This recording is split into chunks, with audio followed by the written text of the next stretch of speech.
ئێوارەتان باش زۆر خۆشحاڵ بووین بە ئامادەبوونتان.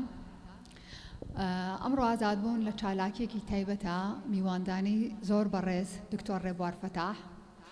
زۆر بەڕێز میوزیسیان کاک وەلید، زۆر بەڕێز میوزیسیان کاک ژەنیار ئارام ئەکەین. دکتۆر ڕێبوار فەتاح کۆمەڵێک شعری گوڵچن کردووە، لە چینەوە دەست پێیەکە، بە ئەفغانستان و تورکیادا تێپەڕێ، بۆ وڵاتانی عەرەبی و یۆنان،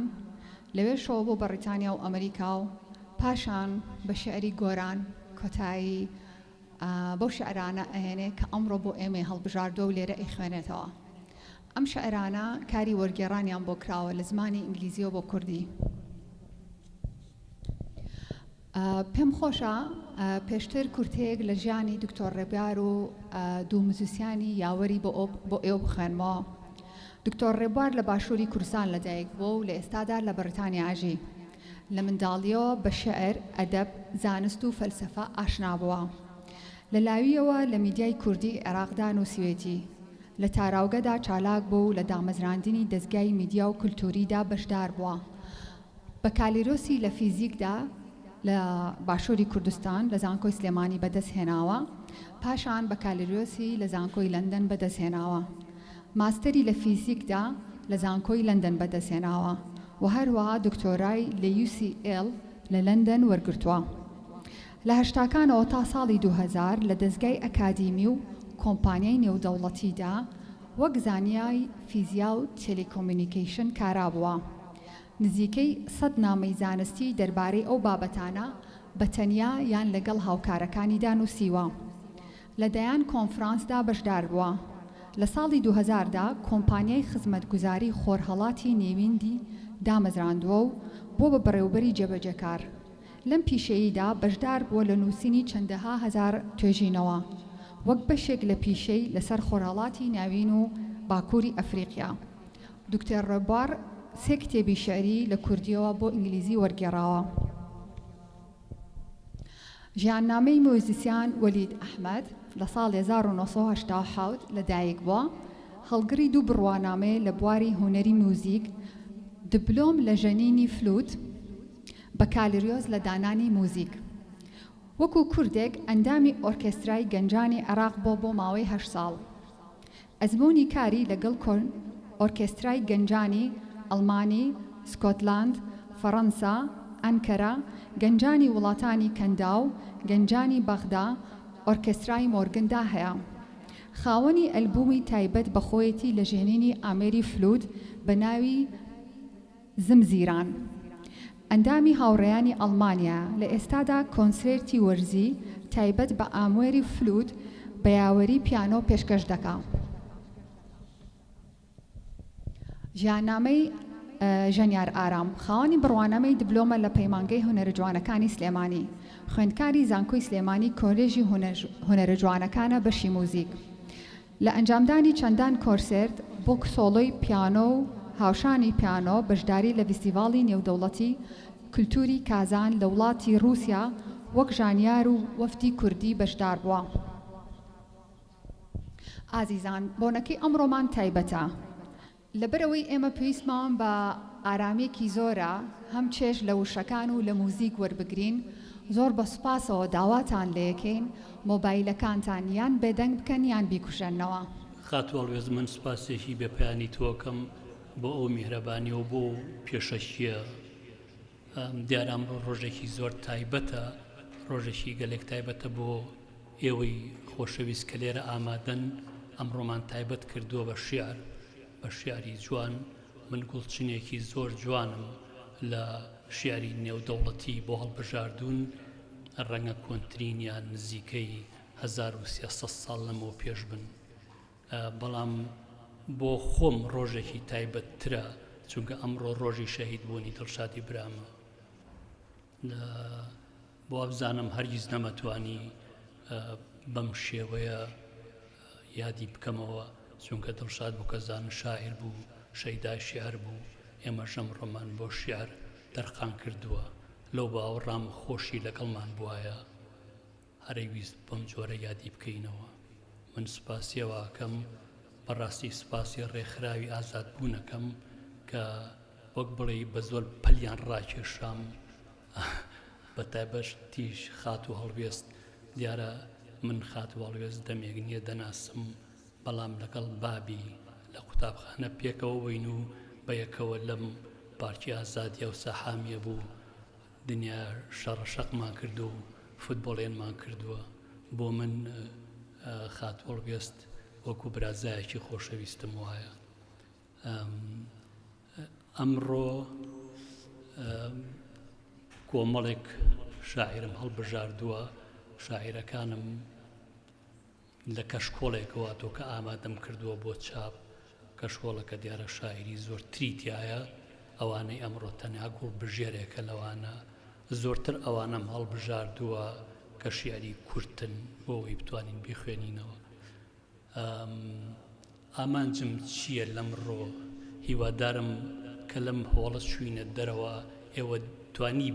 توانی بێتم دیدێکی جیاواز لە شیعر بدەم بە ئێوە ناڵێم دیدی شیعری کوردی باش نییە یا خراپە نەخێر بەڵکو پێویستمان بە دیدێکی دیکە هەیە کە لە دەری دیدی کوردەواری بێ بۆ شیعر من وا هەستەکەم شیعری کوردی لە زۆرتر چەقی خواردووە ڕاستە من شیعر وەردەژێڕم بەڵام حەزەکەم بێڵم کە من شاعر نیم بەڵام بەڕاستی پیاوێکی مۆدەستیش نیم من شیعرم بە شیری دایک بۆ خواردووە شیعر هەمیشە لە ژیانی منە بووە لەبەرەوە جێی سەر سوورمان نییە کە توانم شیعر وەربژێڕم لایەنێکی دیکەشی کە ڕەنگە تایبەتمەندی خۆم بێت ئەوەیە من نازانم بڵێم بەختەوەر بووم یا بەختم ڕەش بوو کە ئاوارە بووم بەڵام ئاوارەی هەر هیچی نەکردبێ توانیوەتی زمانێکی ئینگلیزی پاراوم پێ ببەخشێ کە بتوانم شیعری شکسپیر وەربژێڕم و بتوانم شیعری مستەفا بەجی کوردی بکەم بە ئینگلیزی لای من ئەوە بەهرێکی ئەزگار مەزنە بڕواناکەم بە جۆرێکی دیکە ئەگەر لەم شەرە بمایەتەوە دەستم بکۆتایە هەڵبەت ئەمانە شیعرن گەلێک ئاڵۆزن هەموو شەیەک لە جێی خۆیان بەکاراتەوە حێسا بۆتانە خوێنمەوە ڕەنگە ئەمە لاوازی من بێ نەک لاوازی ئێوە ئەگەر دەنگە دەنگ هەبێت و تەلەفۆن لێبات وەکو خات و هەڵوێستیش فەرمووی زنجیرەی هزرم تێگەچێ زۆر زەحمەتە بچمەوە سەر ڕیتمی خۆم زۆر سوپاسدانەکەم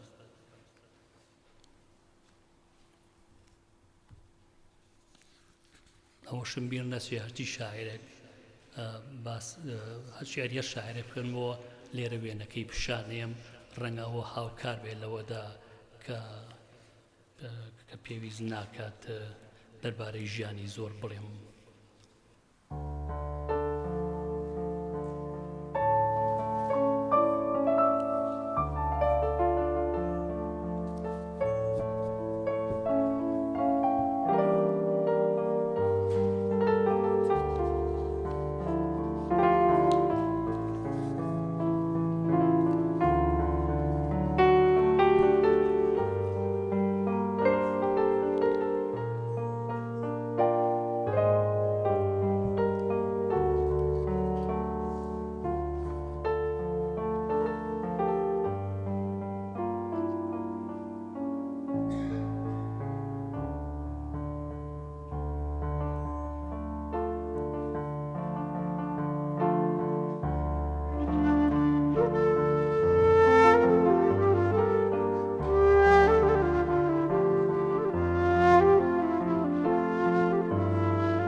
دووفوو زۆر ڕخنەگەر دووفوو کە لە 1912 تاکو 1970 ژیاوە نزیکەی 1200 ساڵ لەمەوبەر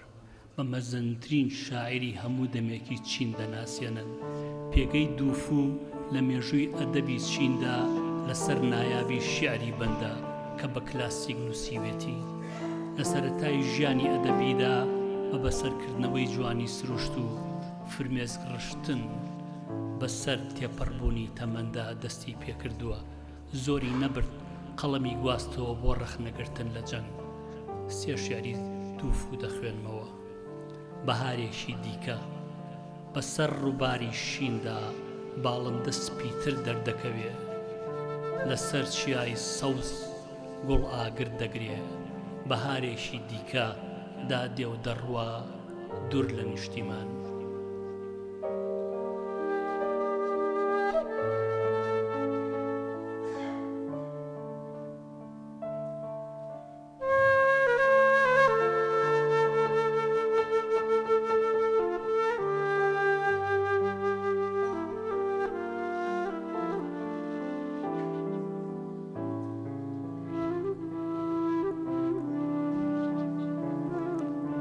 ئاولەی بڕژێ لەژێر پێمدا مانگ بە درێژایی ڕووبار دەخلیسکێ. نزیک نیوە شەو فانۆسێکی ناو زریان لە دڵی شەودا دەدرەوشێتەوە.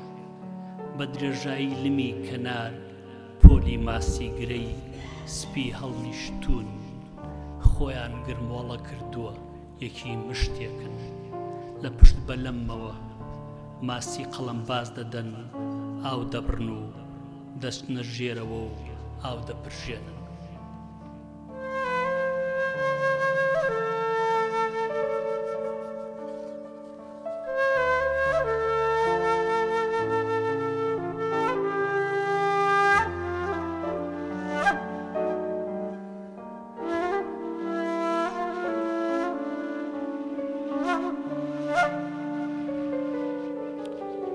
گوندی کوانگ هەوری سوور لە ڕۆژ ئاوا چڕ دەبێتەوە. خۆر لە دەشتا نقم دەبێ، چۆلەکە لەسەر دەروازە دەجیوێنێ. لە دووری سەدان 1000 مەترەوە دەگەڕێمەوە. هاوسەر و منداڵانم بە بینینی من سڕ دەبن، پاشان خۆیان ئارام دەکەنەوە و ئەسرین دەسڕن. من بەسەر ئەم ژیانە بێڕێسایەوە وەستاوم، بەڕێکەوت توانیومە بە زیندووی بگەڕێمەوە. دراوسێ هەموو بەسەر دیواری دەرەوە چەماونەتەوە و ئەوانیش هاو خەم ئاخەڵ دەکێش و دەگرین. درەنگانی شەو ئێمە مۆم دەهێنینە دەرەوە و ڕوو بە ڕووی یەک دەبینەوە وەک ئەوەی خەور ببینین.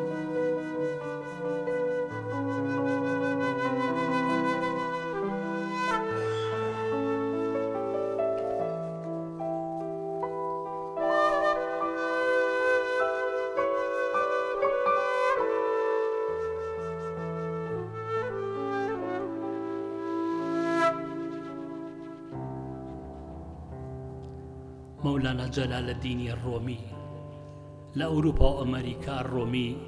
1207 تاکو 1273 ژیاوە. نزیکەی 8 ساڵ لەمەوبەر ناسراوترین شاعیر و خوداناسی خۆر هەڵاتە. هەروەک هێمایە بۆ پێکەوە ژیان و تەبابوونی باوەڕی ئاینی جیاواز.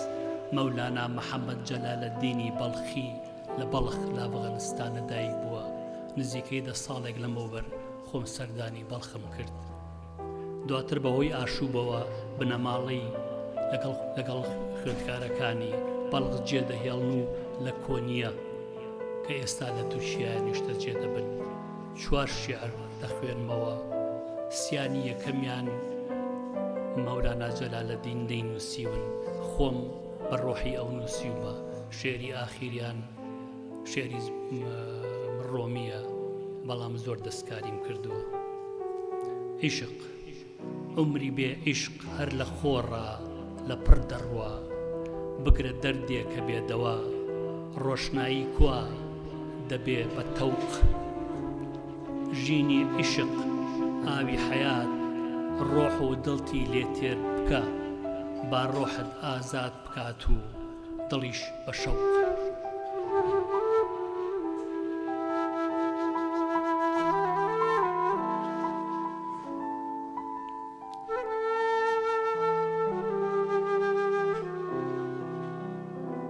عەقڵ و عیشق،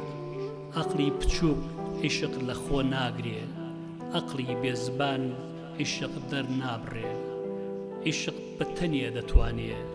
رازی عیشقی دڵ بزانێ. گەر دەژیت لە عیشقدا بمرە تا زیندویت ڕێی عیشق بگرە.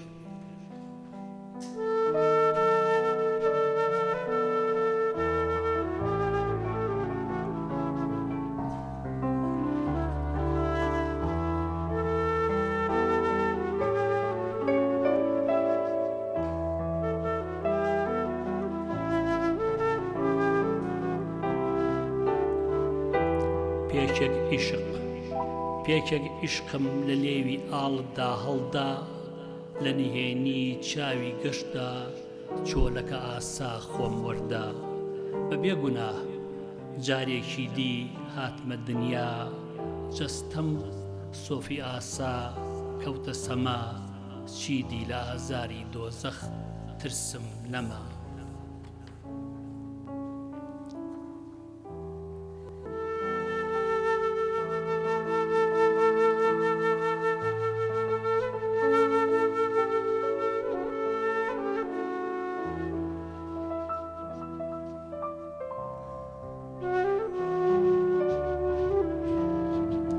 مردن، ئەمەیان شێعری جەلالەدینی ڕۆمیە، بەڵام زۆر دەستکاریم کردووە. باس لە مردن ئەکات. دیارە ڕۆمی زۆر گەشتبین بۆ بە ژیان. بەرد بووم مردم ڕابوومەوە وەک گوڵە باخ، کە ڕوەک چوو هەڵسامەوە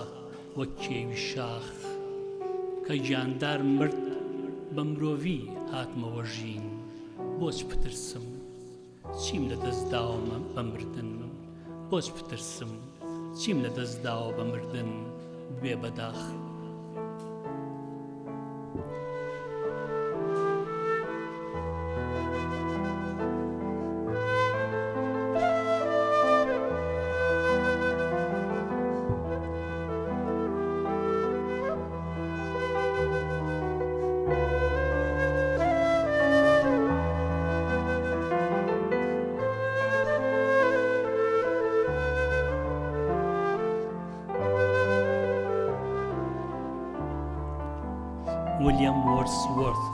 ویلیام وۆرسوۆرث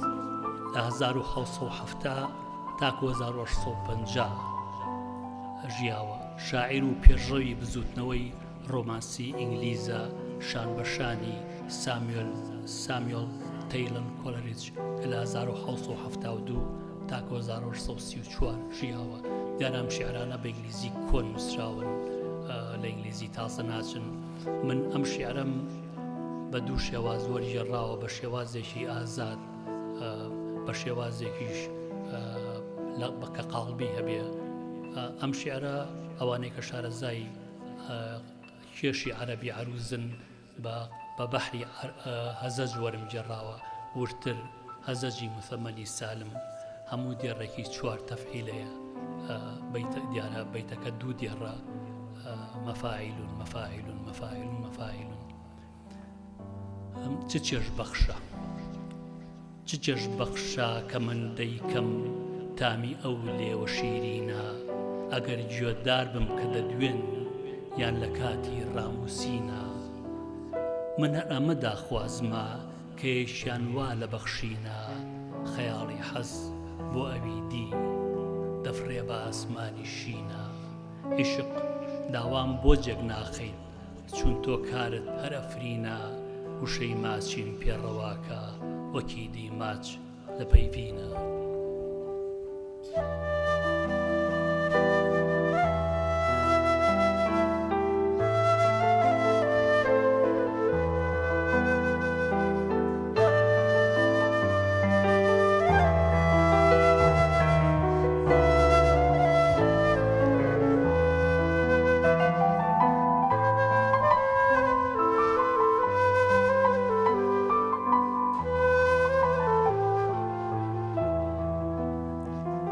فریدریش ڕۆکارت لە 1970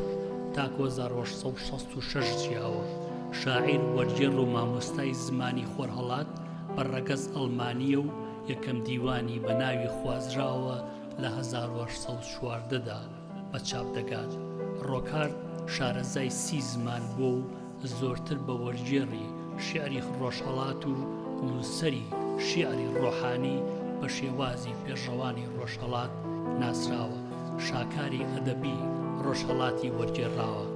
مەقامی ئەلحەریرەی بەسرا لە 1826،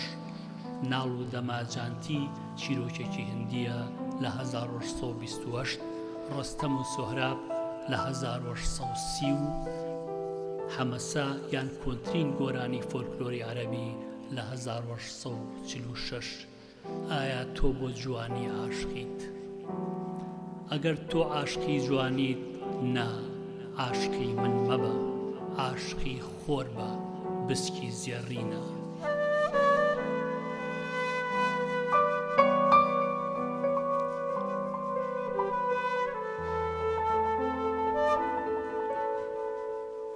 ئەگەر تۆ عاشقی گەنجیت، نا عاشقی من بە، عاشقی بەهار بە، هەموو ساڵێک گەنجە. ئەگەر تۆ عاشقی دەرامەتیت، نا عاشقی من مەبە، عاشقی نازداری دەریابە، مرواری درەوشاوەی زۆرە. ئەگەر تۆ عاشقی عیشقیت، ئای بەڵێ عاشقم بە، هەمیشە عاشقی من بە، من هەردەم زیاتر عاشقی تۆ دەبم.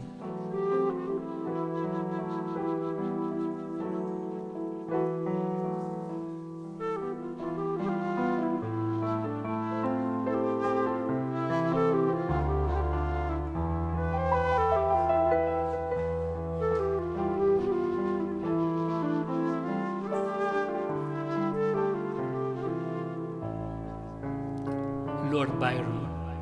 شاعری ئینگلیز لۆرد بایرن یا جۆرج گۆردن پێشەوەی بێ بە لۆرد، لە 1970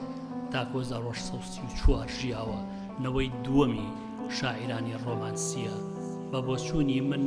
ئەم شیعرە کاریگەر بووە لەسەر شیعری جوانی بێناوی مامۆستا گۆران، مامۆستا عەبدوڵڵا گۆران. شیعری جوانی بێناو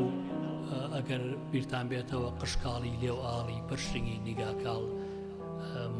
لەم شیعرە هەر سەردێڕی شیعرەکەی گۆرانی تایە، نازداری بێناو. هەروەها لەو جێگایە کاڵێ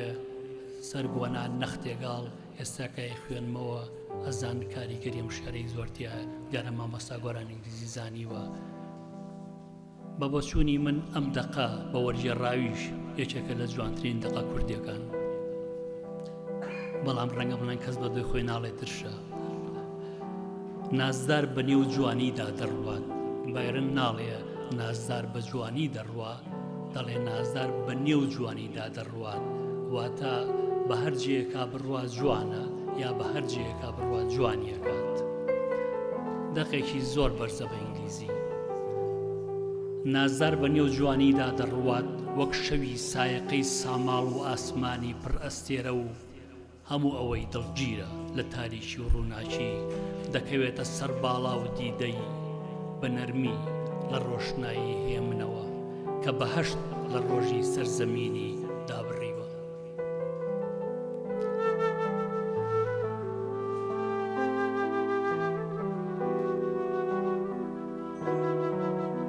سێبەرێ زیاتر تیشکێ کەمتر، نیوەی نازداری بێناوی داپۆشیوە، کە شەپۆل دەدا لە هەموو داوێکی بسکیدا، یان نەرم ڕوخساری ڕۆشن دەکاتەوە. لەو جێی هزر ئارام شیرین دەردەبڕێ، چ بێگەردە چ دڵگیرە جێی ئارامی. لەسەر ڕوومەت و بەسەر نێوچەوانی، هێن نەرم هێن ئارام هێشتا ڕەوان دەنوێنێ، خەندە سەر دەکەوێ پێست دەدرەوشێتەوە، بەڵام ڕۆژگارێک دەدرچێنن پڕبەها تێیپەڕاندووە. عەقڵێک ئارام لەگەڵ هەمووان، دڵێکیش کە عیشقی پاک.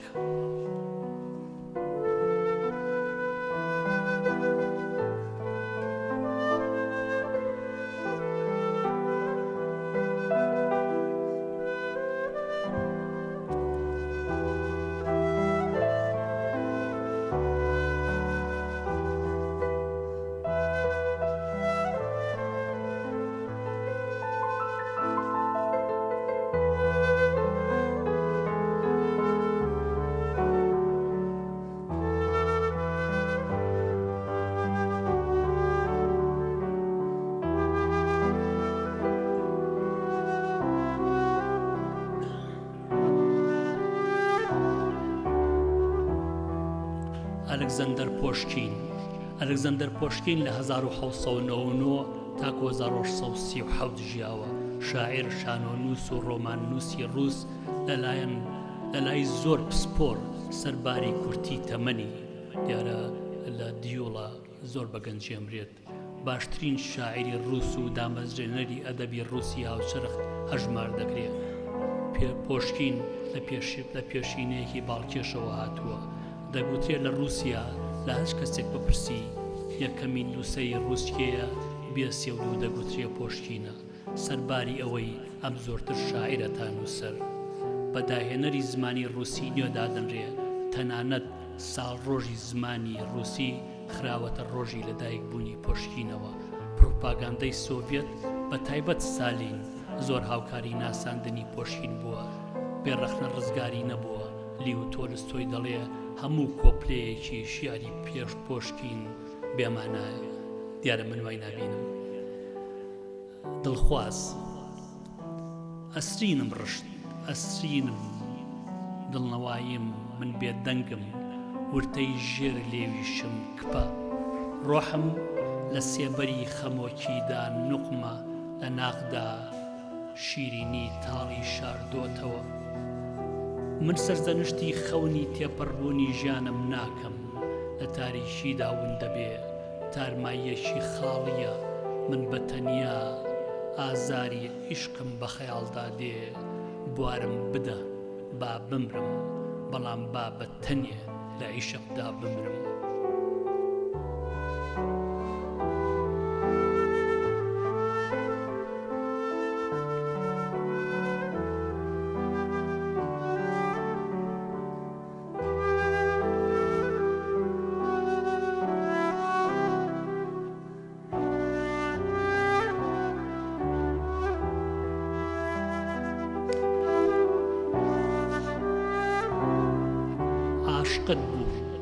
عاشقت بووم، ئاگری عیشق هێشتا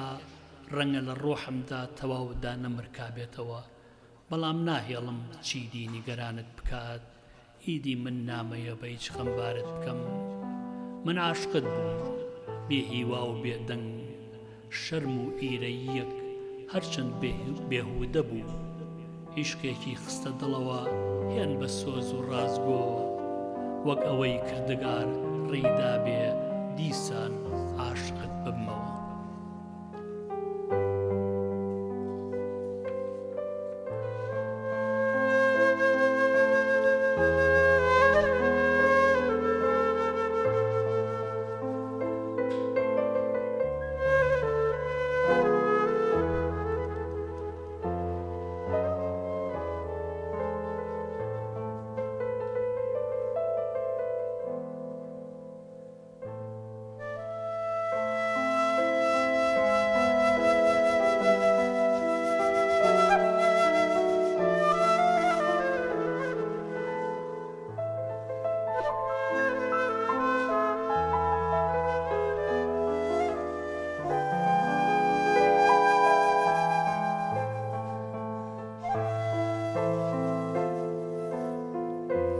ئیلاوی لە ویلکۆس، خانمە ئیلاوی لە ویلکۆس لە 1950 تا 1990 ژیاوە. نووسەر و شاعیری ئەمریکی، هەر لە لاویەوە شێعری نووسیوە. یەکەم دیوانی دڵۆپی ئاو بە تەمەنی 22 ساڵی بەچاپ دەکات. دیوانی شێعری سەودا لە 1983 چاپ دەکرێت. لە 2 ساڵدا 60,000 کۆپی لێ دەفرۆشرێت. عاشقی تۆم. ئەم شێعرە ئەوەنە ئیرۆتیکە، هەقە دوای سەعات 12 شەو بخوێنرێتەوە. عاشقی تۆم. عاشق ئەوتم با پێشەوە پێتان بڵێم نەوەکەم، دوای لێم تۆڕە بن. عاشقی تۆم، عاشقی لێوتم کە بە شەراب تڕە و بە ئارەزووی هەڵچوو ئاڵە. عاشقی چاوتم کە پرشنی عیشق دەداتەوە، بە ئاگری پرسۆز داگیرساوە. عاشقی قۆڵتم کە گۆشتی سپی و گەرم بە قۆڵی منەوە دەنووسێ لە ئامێزی سەودادا. عاشقی بسکتم کە تاڵی ئاڵۆزکاوی دێتە نێوان ماچی لێوان.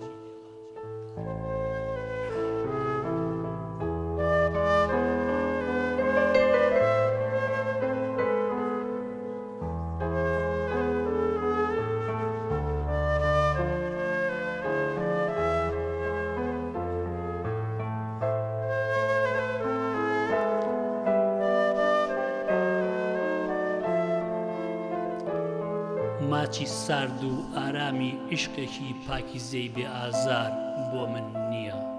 نە کامەرانی خاوێنی خوداپەرست بۆ منە، نە دڵی کۆتری سپی بێگەرد، بەڵام عشقێکم پێ بدە کە هێند ئازادی ببەخشێ، بەلۆمەی هەموو دنیا پێ بکەنێ. لەشت هێند نیان و گەرمە لە ئامێزمدا، کڵپە لە دڵی هەژارم هەڵدەستێنێ. دەبەدەمی تەڕی گەرمت شیرین ماچم بکە، کە هێشتا بۆن خۆشە بە یاقوتی شەراب و بە بڵێ سەیەک لە باشوورەوە هاتووە، پێم بڵێ کە لەش و ڕۆحت هی منن. بە باڵی لاوی گەرمت تون بمگەشە بە خۆتەوە، کە ستارەی کەس بە سەرمانەوە دەدرەوشێتەوە و ئێمە هەموو ژیانی لاویمان دوور پێکەوە لە بەهەشتی عیشقدا دەژین. I rest my case.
هاریەت مۆنڕۆ،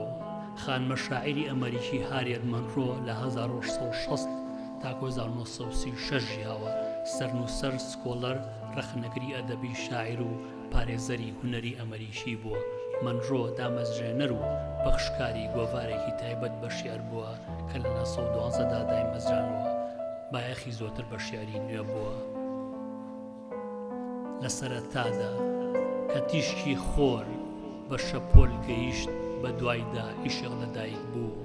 پاشان ڤینۆس ڕاپەڕی بۆ ئازادکردنی جیهانی دڵشکاو. بە ڕووناکی هەزار باڵی شادی کرایەوە و بە ئەڵقەی زێڕین جیهانی سەهۆڵ بەندان بەسترایەوە. ڕەنگڕی بەردایە زەوی بە ئارەزووی کامەرانەوە، تا ژیان سەری هەڵدا بەرەو لەدایک بوون، ئاگر وەڵامی ئاگری دایەوە و ئیدی بەم شێوەیە جیهان ڕابوو، هەموو شت دامەزرا کە بۆ یەکەم جار دەریا بۆ خۆردووە.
کۆنستەنتاین پیکەڤاڤی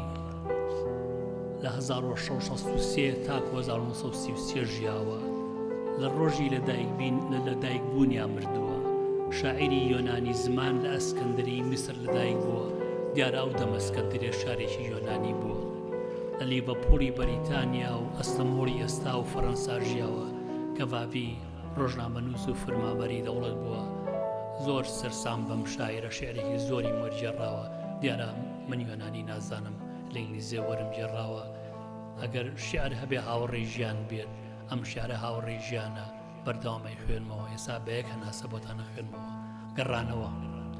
زوو زوو بگەڕێەوە و بمبە، ئەوینی ناخم بگەڕێەوە و بمبە، کە بیرەوەری لەژ ڕادەبێ و حەزی کۆن سەر لە نوێ بە خوێنمدا دەگەڕێ، کە لێ و پێست دێتەوە یادیان و دەست جارێکی دیکە هەز دەکا بگرێ. زوو زوو بگەڕێەوە و بە شەو بمبە، کە لێ و پێست دێتەوە یادیان.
جێسیبل ڕێتنهاوس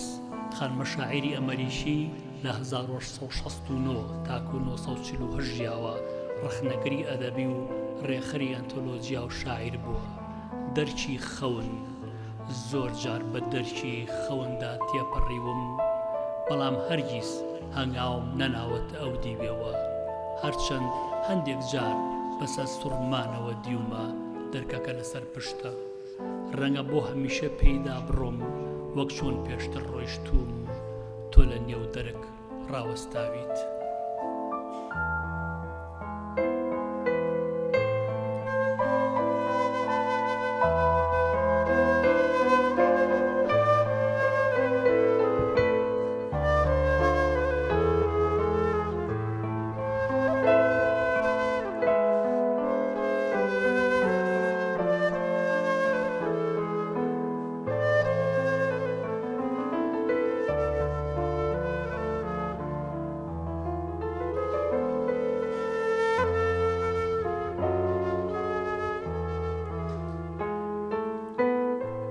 ڕۆبەرت فرۆست لە 1947 تا 1963 ژیاوە. شاعیرێکی ناسراوی ئەمریکیە.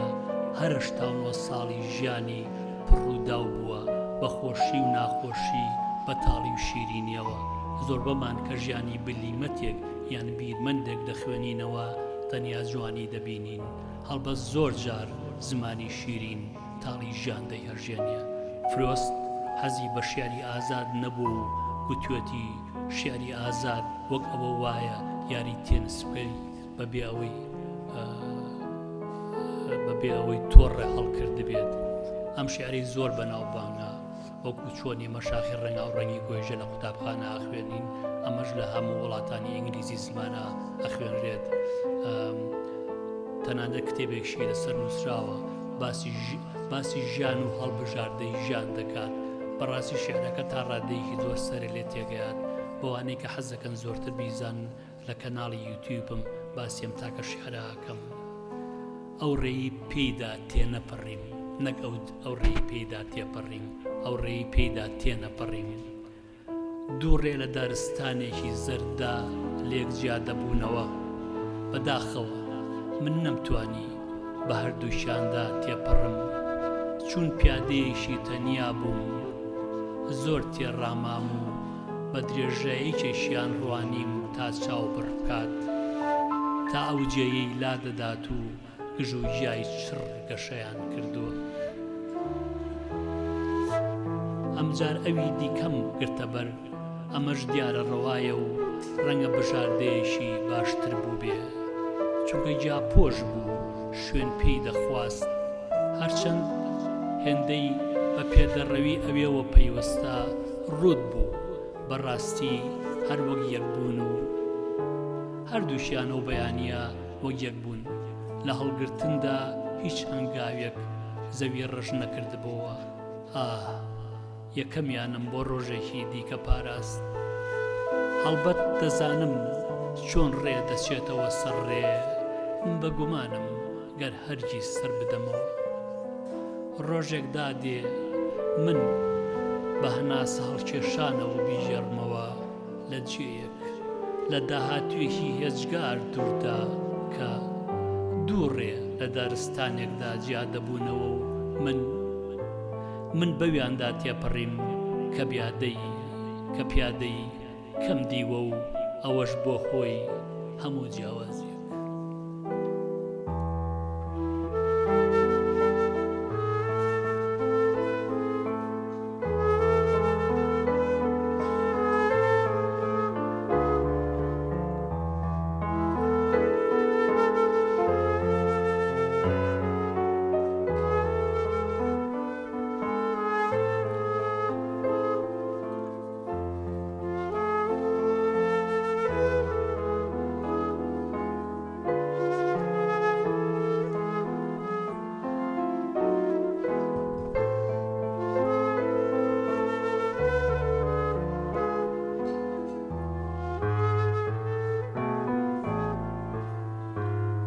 جۆرجیا دەگڵەس جۆنسن خانمە شاعیری ئەفریقی ئەمریکی جۆرجیا دەگڵەس جۆنسن لە 1970 تا 1966 ژیاوە هێمای ڕێنۆسانسی هارلەمە شانۆی نووسیوە ستونووسی ڕۆژنامە بوو 4 دیوانی شێریشی بە چاپ گەیانوە جۆنسن لە شاری ئەتلەنتا جۆرجیا لەدایک بووە دایک و باوکی بەڕەچەڵک ئەمریکی ئەفریقی ئەمریکی خانەخوێ و ئینگلیز بوون دڵی ژن ئەم شێرە خانمان حەزیان لێتی دڵی ژن لەژجێ دەهێڵێ لە سپێدەدا وەک باڵندەی تەنیا نەرم دەفرێ هێن بێ ئارام باڵا بەسەر ژیانی تاوەر و دۆڵدا دەگەڕێ دوای ڕابوون بەو دەنگدانەوەیە دڵ داوای ماڵەوە دەکات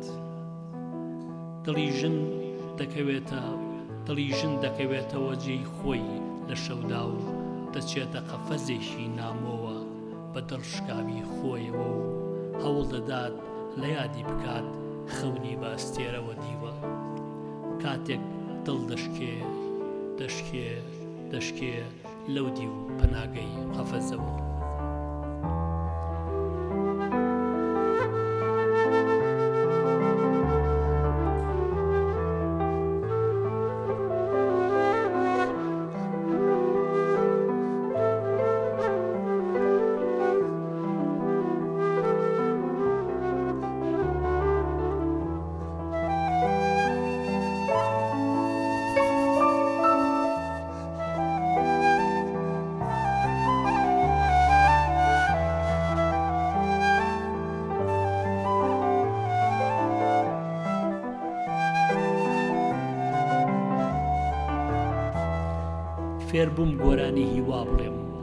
فێربووم گۆرانی هیوا بڵێم ماڵ ئاواییم لە ناومێدی کرد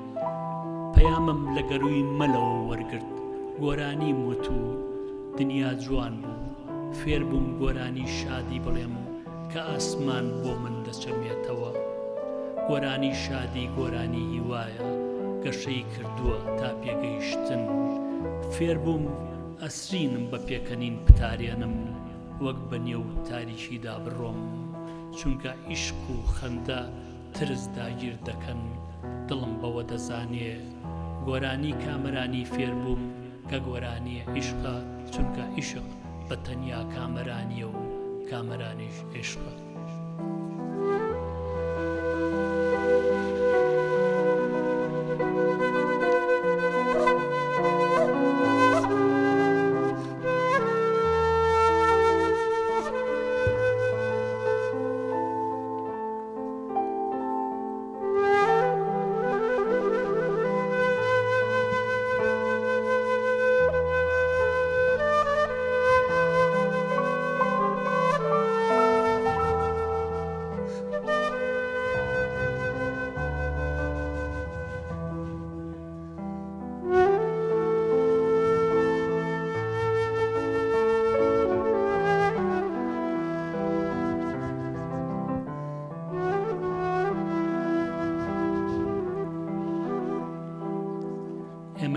سن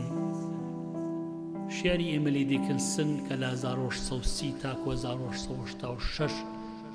ژیاوە ئاوێنەی ژیانی ڕۆحانی خانمی خۆی بووە هەرگیز حەزی بە ناوبانگ نەکردووە هەرچەندە دەگوترێ هەموو ڕێسای نووسی تێکشکاندووە دیکن سن بە دڵی من نووسیوێتی وشەی زیادی بەکار نەهێناوە و مانای تایبەتی خۆیانی پێداون دەوروبەری کریسیانی سەدەی 19 ئەمریکا کاریگەر بۆ لەسەر هەزری خانم لە تەمەنی 55 ساڵیدا دیکنسن ژیان جێدەهێڵێ بۆ تاریکی و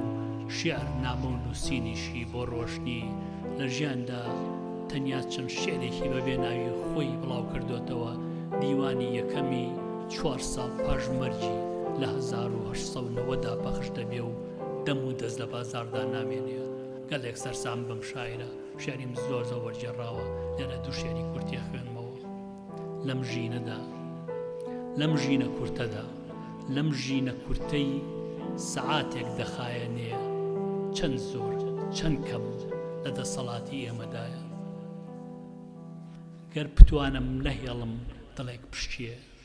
گەر بتوانم نەهێڵم دڵێک پشتێ دیارە من لە خۆڕا ناژیم گەر بتوانم ئازاری ژیانێک کەم بکەمەوە یان ژانێک بڕەوێنمەوە یان هاوکاری ڕۆبنێکی تەرەبم تا بگەڕێتەوە بۆ هێلانەی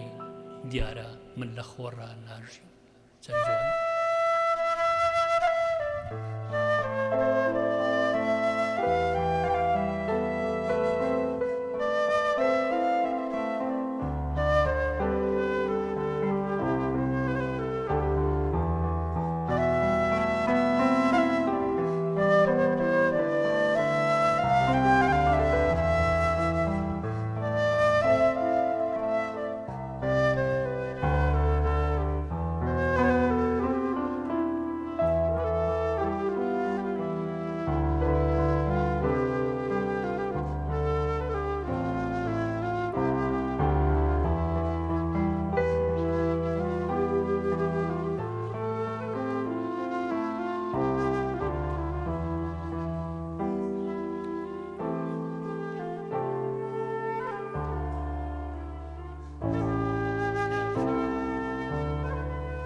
خانمە شاعیری ئەمریکی سارا دەسەدێڵ لە 1984 تا 1933 ژیاوە یەکەم شێعری لە 1970 بڵاو کردوێتەوە بە دوایدا یەکەم دیوانی لە 1911دا دوم دیوانی پەخش دەبێ و ڕەخنەگران پێشوازی لێ دەکەن دیوانی سێمی ڕووبار بۆ دەریا لە 1915دا پەخش دەبێ لە 1980دا خەڵات دەکرێ بۆ کۆمەڵە شێرێک بە ناوی سترانی عیشق لە 1933دا بەداخەوە خانمە شاعیر خۆی دەکوژێ ئەمە دوو شێعری کورتیە خوێنمەوە شێعری یەکەمیان گەلێک خۆشە من بۆ تۆ نیم لە تۆدا ون نەبووم من بۆ تۆ نیم لە تۆدا ون نەبووم هەرچەند دەمێکە من دەبێ ون بم وەک مۆمی داگیرساو لە نیوەڕۆدا ون بم وەک کلۆ بەفر لە دەریادا تۆ عاشقی منیت منیش هێشتا تۆ وەک ڕۆحێکی دڵگیر و گەشاوە دەبینمەوە بەڵام منم کە دەمێکە دەبێ ون بم وەک ئەوەی ڕۆشنایی لە ڕۆشناییدا ون دەبێ قوڵ لە نێو عیشقدا نقم بکە هەستم بکوژێنەرەوە نابیست و نابینا جێم بهێڵە بە زریانی عیشق ڕاماڵڕاو وەک مۆمێک لە بەرڕە شەبای تیژ ڕەودا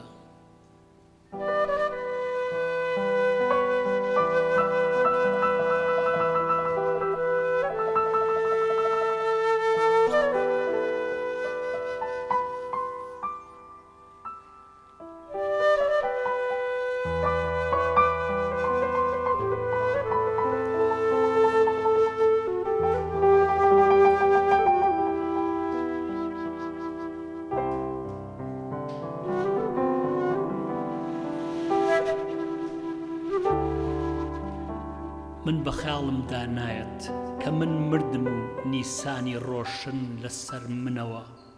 بسکی تەڕی باراناوی ڕاوەشاند تۆ دەبێ بە دڵشکاوی بۆ سەر و من بچەمەیتەوە من بە خەیاڵمدا نایەت من ئارام دەبم وەک چۆن درەختی گەڵادار ئارامە کاتێک باران لقی دەچەمێتەوە و من بێدەنگتر و دڵساردتر دەبم لە تۆی ئێستا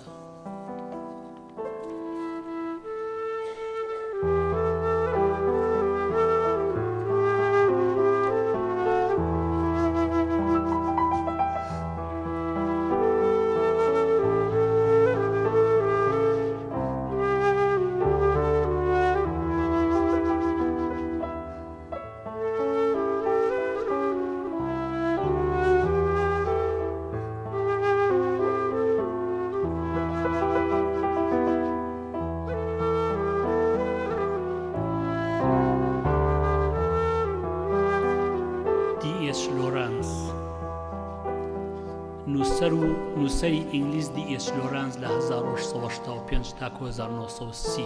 ژیاوە ڕەنگە زۆرتر وەک ڕۆمان نووس ناسرابێ بەڵام نزیکەی 800 شێریشی داناوە زۆریان کورتن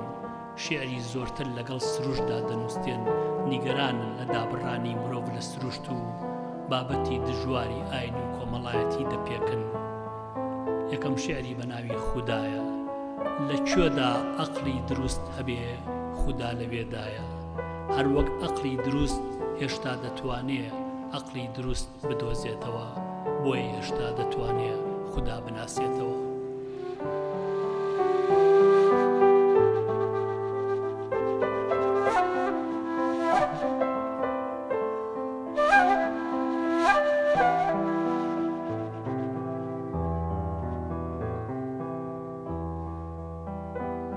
بەزەیی بەخۆ داهاتنەوە هەرگیز شتێکی شێویم نەدیوە بەزۆیی بەخۆی داهات بێتەوە باڵندەیەکی بچووک لە لقێکەوە لە سەرمادا کە سیرە بە مردووی دەکەوێتە خوارەوە بەبێ ئەوەی هەرگیز بەزەیی بەخۆی دابێتەوە مرۆڤ هێزگار زۆرن لەسەر ئەم زەمینە بێتام بێخوێ کەروێشک ئاسا بێکۆتا هیوا دەخوازن ڕووی زەوی دەکرۆژن تا دەبێ بە بیابان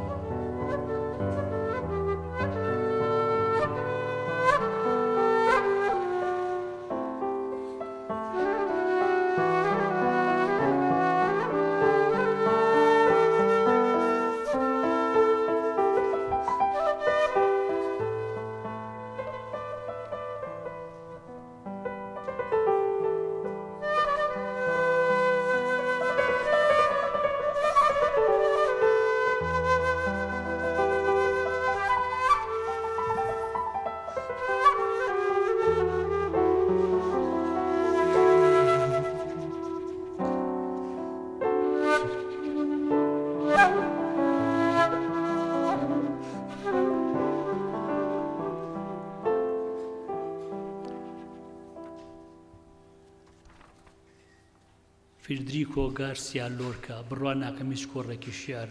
تەواو بێ بەبێ خوێندنەوەی شێعری لۆرکا من گەلێک سەرسام بە لۆرکا زۆر جار لە یوتیوب گوێی لێگرم بە ئیسپانی هەرچەنگ ئیسپانیش نازانم بەڵام بە جۆرێکە شێعری کە فێری ڕیتمی شێعر دەکا گرفت نییە کە تێی ناگەی بەڵام ئەتوانی کۆپی ڕیتمی شێعریە بکەیتەوە فریدریکۆ گارسیا لۆرکا لە 1998 تا 1936 ژیاوە شاعیری کەمتەمەنی ئیسپانی لە نزیک شاری غەرناتە باشووری ئیسپانیا لەدایک بووە لە زانکۆی غەرناتە قانونی خوێندووە و لە 1990دا دەگوێزێتەوە بۆ مەدرید تا خۆی بۆ نووسین تەرخان بکات لە مەدرید پەیوەندی بە کۆمەڵێک هونەرمەندی ئەڤانگاردەوە دەکات لەوانەیش سەلڤادۆر دالی و لویس بونۆیل ئەمان بە سریالیزمی دەناسێنن کە کاریگەری زۆری لەسەر بەرهەمی دەبێ لۆرکا لە ژیانی هونەریدا چەندین دیوانی شیعری بڵاو کردوتەوە فاشیەکان سەربازی فرانکۆ لە مانگی ئابی 1936دا لە سەرەتای شەڕی ناوخۆی ئیسپانیا لۆرکا لە ماڵی خۆی لە غەرناتە دەستگیر دەکەن و دوای چەند ڕۆژێک و لەبارانی دەکەن دەگوترێ کە لەگەڵ 3 کەسی دیکەدا دەکوژرێ تەرمەکەی هەرگیز ناتوەزرێتەوە. ئارامگە دوا گۆرانی شەودا دێ تریفەی مانگ دەیدات لە پەڵە هەوری پاشنی وەڕۆ شەودا دێ دارێکی گەورە خۆی بەگەڵای شار دەپارێزێ شەودا دێ ئەگە بۆ دیتنی من دێیت بەڕەوتی زریاندا وەرە شەودا دێ تۆ من دەبینیتەوە چاو بە ئەسرین لە ژێر دارچنارێکی هەڵچوودا ئەی کچی بسک ڕەش لە ژێر دارچنارێکی هەڵچوودا.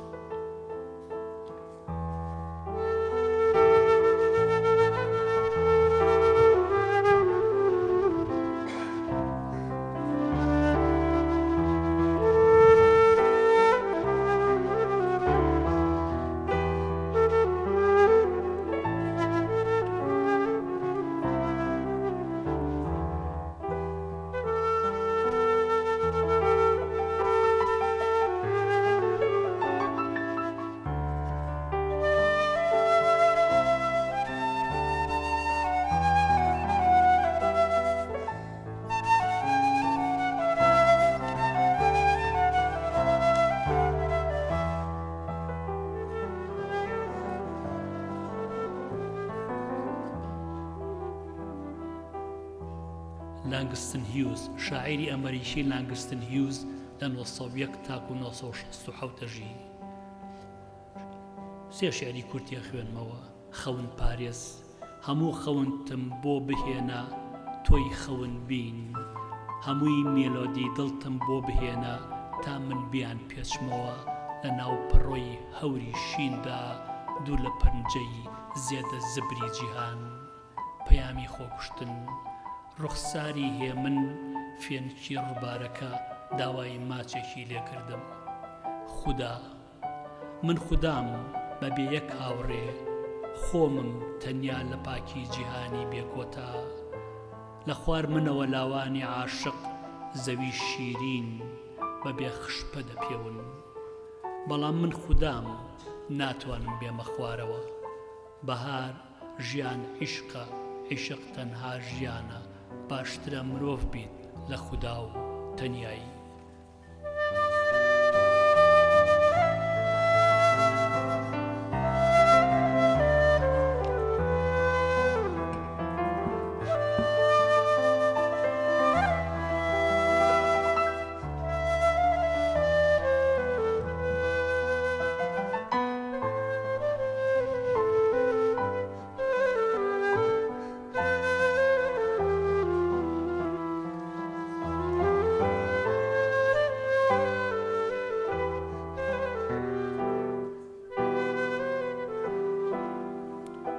ئۆگدین ناش لە 1902 تاکو 1972 ژیاوە شاعری ئەمریکی شیعری لیریشی بۆ منداڵان و میوزیکەڵی کە دیارە گۆرانی و مۆسیقا و سەمایە نووسیوە لە زمانی لاتینی ئەڵمانی و فەڕەنسیدا شارەزا بووە. دایکی سکۆڵەری کلاسیک بووە و هاوکاری ناش بووە لە فێربوونی زمانی لاتینیدا. دیارە زمانی لاتینی بۆ شارەکە لێ گرنگە. بەوەی شارەزایەوە ناشتوانیوەتی زمان تاکە ناڕاو بنێ. بۆ نمونە قاپێ شیعری ناش لە شاعرانی دیکە جیاوازە خۆی دەڵێ لە 6 ساڵیەوە بە قافیە بیرم کردوتەوە لە زماندا ڕەچەشکێن بۆ و تامێکی خۆشمەی داوە بە شێر مانای وشە لای ناش زۆر بایەخی پێدراوە. ئەم شیعرە شێرێکی گەلێ خۆشە چیرۆکی خانمێکە بە ناوی میرەندا لە 29 ساڵەوەی بە 30 ساڵ سەری دنیای لێتەوە یەک وازانێوە کۆتایی جیهانە. ئەمیش ئەم شێرەی بۆ نووسێ ئەو ئافرەتەی وا دەزانێ 30 ساڵانە. میرەندا بەنابەدڵ لە خەو هەڵدەستێ بە ترسەوە بە خۆر دەگات هەنگاوێکی نابەدڵ دەنێ بە لەرزینەوە دەگاتە لای ئاوێنەکە. میرەندا لە چاوی میرەنداوە پیر و سەرسپی و چڵکنە 29 ساڵ دوێشە و تەمەنی بوو. ئەم بەیانێ بۆ بەسی وەک ئەستێرەی بەرەبەیان دەدرەوشێتەوە وەک ئاسۆر شەوق دەداتەوە مۆتەکەی ساڵنامە ڕاوی دەکات. میرەندا دڵیشکاوە کچی ساویلکە دنیا نەدی و ڕووی ئاوێنەکە لە خۆت بکە کات کە ساڵان وەردەچەرخێنێ خۆی ڕازاندۆتەوە و تۆش دەپەرستێ کات بێ کۆتایە بێتۆ ساڵنامە بۆ مرۆڤە ساڵێک یان سی چییە بۆ نازداریەک ئافرەتی ئەفراندووە ئۆی شەوجارێکی دێکەسی نابینێتەوە کەچی دۆش داماوە میرندە پێکەکەت بڵند بکەرەوە و ئەو دەم پێم بڵێ بەهار تەمەنی چەندە میرەندە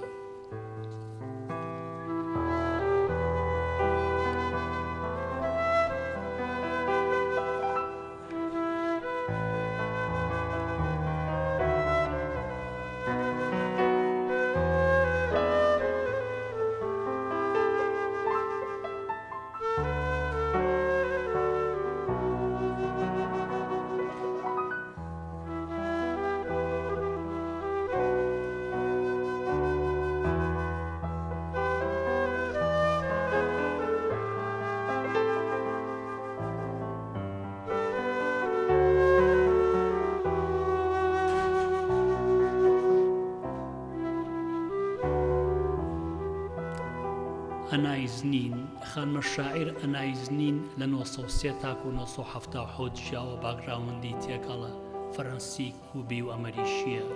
ئەم شعرەی تەنیا یەک ڕستەیە مەترسی وا دوجار ڕۆژ بۆوە دەرکەوت مەترسی مانەوە بە گرمۆڵەیی لە خونچەیەکدا بەژانترە لە مەترسی کاتێک دەخایەنێ بۆ گەشانەوە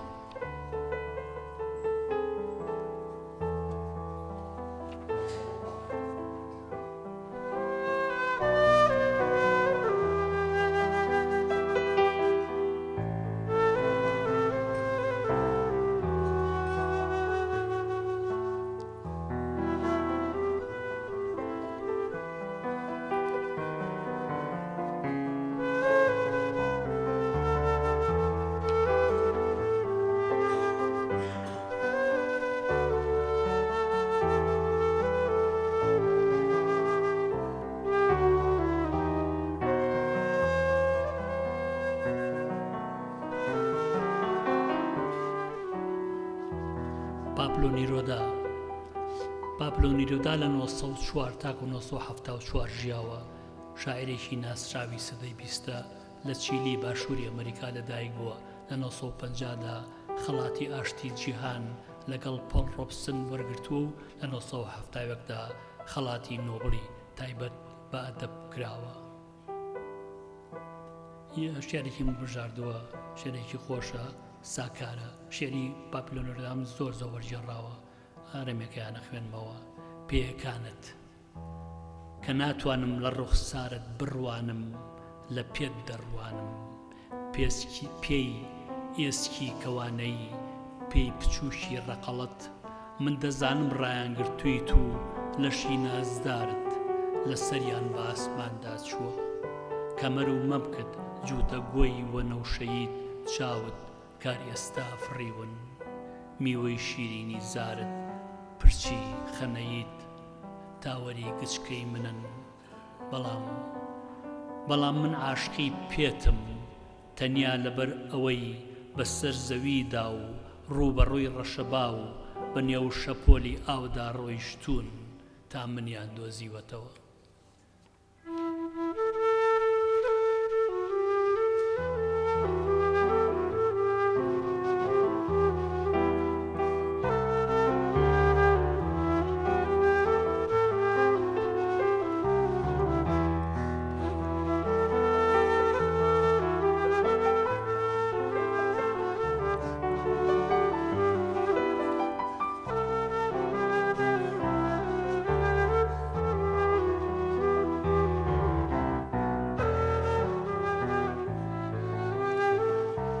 هێلین جۆنسن لە 1906 تاکو 1995 ژیاوە خانمە شاعری ئەفرۆ ئەمەریشی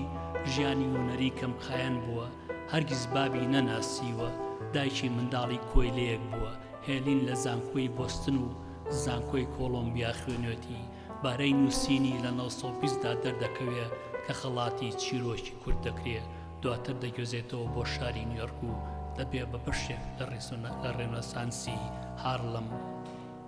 عیشق لە ناوەڕاستی هاویندا عشق بە دەنگی لێدانی شەماڵ دەچێ لایلایی لاوانەوە عشق بە مەمشی نەرمی دەریای هاوین دەچێ عشق ڕوزەی کەمانچەی گریا و کە شەوی نەزان سازی دەکات عشق لە هێلانەی مانگی سپی دابەزیوە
نزار قەبانی ڕەنگە زۆرتان بیناسن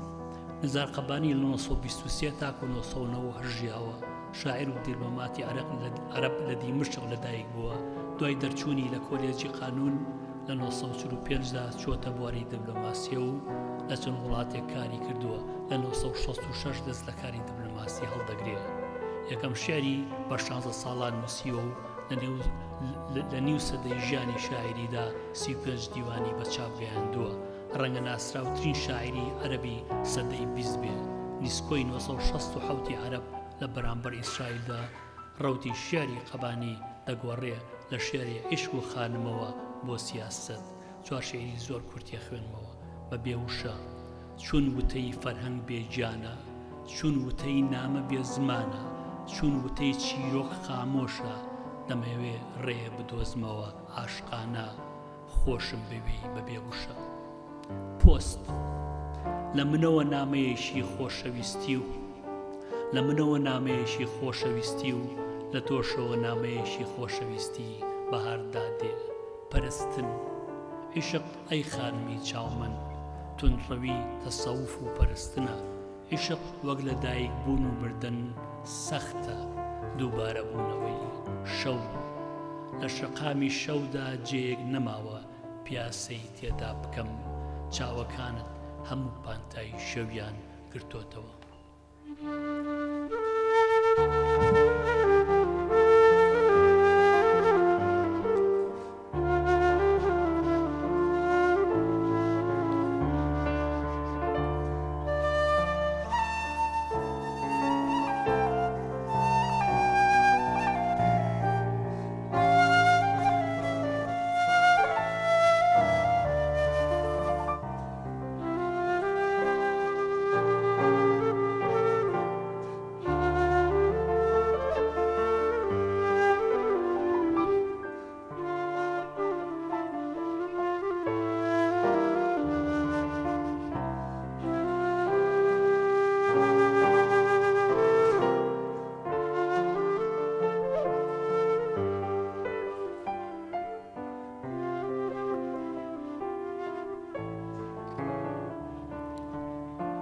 یوگوان ژۆنگ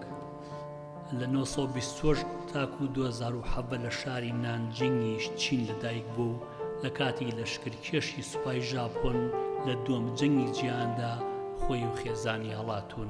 دوای چەندان ساڵ یو دەگەڕێتەوە بۆ نانجینگ بەوەی سەرکەوتنی کۆمۆنیستەوە لە شەڕی ناوخۆی چیندا دیسانەوە ناچار دەبێ هەڵبێتەوە شێرێکی زۆر بەناوبانگی هەیە بە ناوی نۆستەڵجیا کە من زۆر حەزم لێتی کە منداڵ بووم نۆستەڵجیا مۆرێکی بچووکی پۆز بوو من لەم دیوەوە دایکم لەو دیوەوە کە گەورە بوو نۆستەڵجیا بوو بە تکتی کەشتێکی بچووک من لەم دیوەوە بوشی هاوژینم لەو دیوەوە دواتر نۆستەڵجا گۆڕێشی قوڵ بوو من لە دەرەوە دایکم لە ناوەوە وا ئێستا نەستەڵجا کەنداوێکە گەروێشی قوڵە من لەم دیوە و نیشتیمان لەو دیوەوە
سرینیڤاس ڕایاپۆڵ شاعری هندستانی لە 1925 تاکو 1990 ژیاوە زۆرتر بە ئینگلیزی نووسیوێتی دیارە من لە ئینگلیزیە وەرمگێڕاوە ئەم شیعرەی نزیک بوونەوە لە 50 باسی ژیانی تەمەنی خۆیە کات کە لە 50 نزیکە بێتەوە چی بەسەریت ئێستا ڕێیەکم بڕیوە و مانای ژیان بۆ من ڕۆشنترە کەمێکم خوێندوتەوە هێندێکم دیوە بڕێک تامم لە هەموو شتێک کردووە بەڵام بەڕاستی هیچ شتێک نێ من بیزانم بە بازنەیەکی تەواودا من گەڕاومەتەوە سەرەتا بەڵام بێ ئەو سەرسامی جارێکی دیکە منداڵ بم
دوو شێری دیکەتان بۆ خوێنمەوە هیچیان شێری ڕۆبەرت هێرکە شاعری ئینگلیز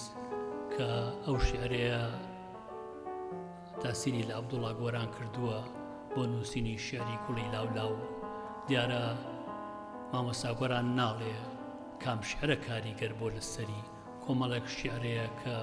لەوەی گۆرانەوە نزیکن بەڵام ئەمە هەر زۆر زۆر نزیکە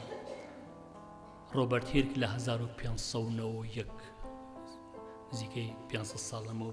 400 ساڵەمە و پێش تاکو 1674 ژیاوە شاعری ئینگلیزی سەدەی 17 لە لەندەن لەدایک بووە منداڵی حوتەم و کوڕی چوارەمی زەرنگەر نیکۆلاس هێرک بووە تەمەنی 14 مانگ دەبێ کە بابی لە پەنجەرەی هۆمی چوارەمی ماڵی خۆیانەوە لە 1592دا خۆی بردەداتەوە و دەمرێ لە تەمەنی 16 ساڵیدا هێرک دەبێ بە شاگردی مامی بەڵام واز لە زەرنگەری دێنێ و لە 22 ساڵیدا لە کۆلێجی سنت جۆنز لە کامبرج وەردەگیریە و لە 1970دا تەواوی لە 1670دا تەواوی دەکات هێرک زیاد لە 2500 شێعری لە ژیانیدا نووسیوە هەرگیز هاوسەری نەبوو و لە تەمەنی 84 ساڵیدا دەمرێ شێعری دڵاری زۆرن هیچیان پێ ناچێ بۆ خانمێشی دیاری نووسیوێ بۆ نێرگز حەزەکەم وە گوێ لەمە بگرن چکە دوایش گوڵی لاو لاوتان بۆ دەخوێنمەوە بۆی بەراوردێ بکەین نێرگسی جوان ئێمە دەگرین کە دەبینین تۆ هێندە زوو دەرباز دەبیت تا ئێستا خۆری هەڵهاتووی بەرەبەیان نەگەیشتۆتە چێشتە ناو بمێنەوە تا ڕۆژی بەپەلە تێدەپەڕێ بەڵام کە گۆرانی ڕۆژانەی خوداوەندمان خوێند و دواتر نوێژمان پێهۆ کرد ئێمەش هاوشان لەگەڵت دەچین ئێمەش کاتیمانەوەمان کورتە هەر وەک تۆ ئێمە بەهارمان هێند کورتە وەک گەشەی خێرا بۆ گەیشتن بەرزین وەک تۆ یان هەر شتێک ئێمە دەمرین وەک چۆن سات دەمرێ و وشەک دەبێتەوە وەک بارانی هاوین یان وەک مرواری شەونمی سپێدا هەرگیز نەبینرێتەوە ماڵاوە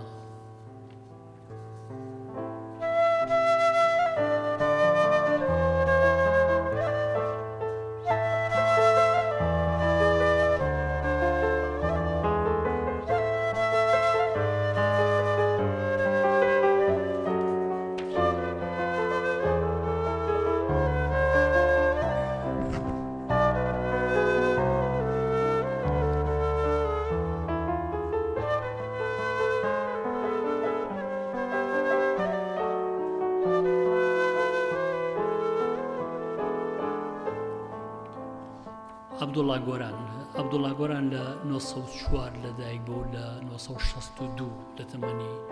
59 ساڵیدا بە شێر پەنجەی قورگ دەمرێ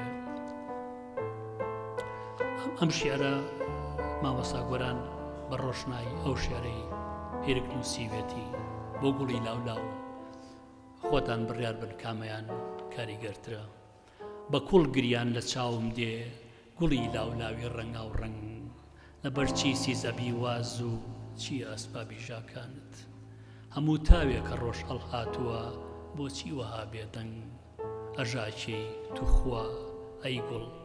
سەبر دەستم بە دامانت سەبر تووبی خوا تاوێکتر ڕاوەستە تا عومرم وەکو ڕۆژی چلەی زستان لە هەوری مێنەداوا بێ منیش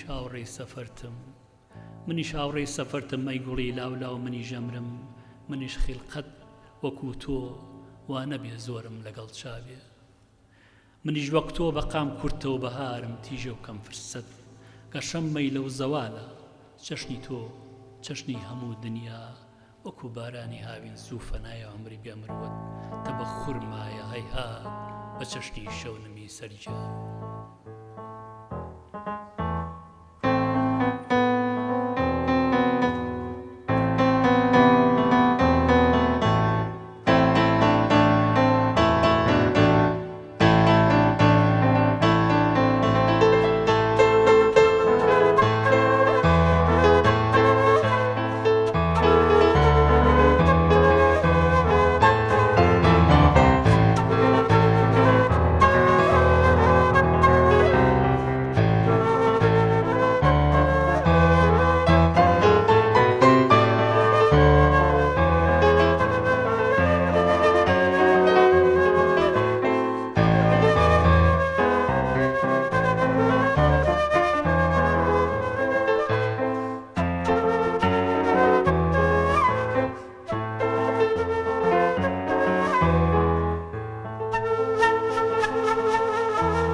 زۆر سوپاسدانەکەین.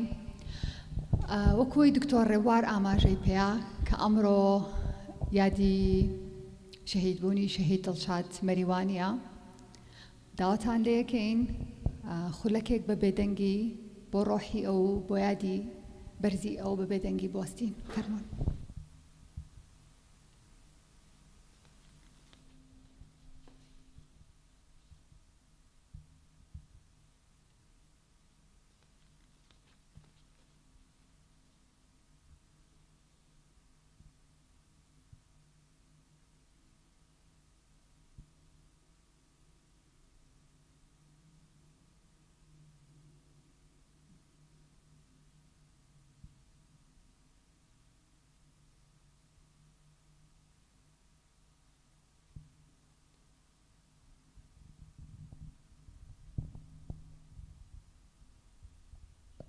سپاسدانەکەین. فەرموون.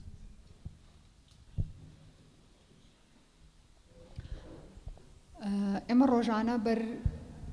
قەیران و بابەت و ڕووداوی زۆر ناخۆشەکەین ئەکەوین. پێم وایە ئەمڕۆ لەگەڵ ئەو شعرە جوانانە، لەگەڵ ئەو دوو میوزیک ژەن و گەنجە بەتوانایانە ئێمە یادگارێکی دیکە یان چەند ساتێکی تایبەتمان بەڕێ کرد. هەر بە ڕێزێک پرسیارێکی دیاریکراوی هەیە لەسەر شعرەکان یان لەسەر ژیانی شاعیرەکان، یان ئەگەر هەر پرسیارێکتان هەیە بۆ کاگۆلید و کاگژەنیار، ئێمە دەخولەکێک کاتمان هەیە، دواتریش دەخولەک بۆ ئەوان بۆ وەڵامدانەوە. ئەگەر هەر بە ڕێزێک پرسیار یان قسەیەک یان دەستخۆشیەکیە بفەرمۆن.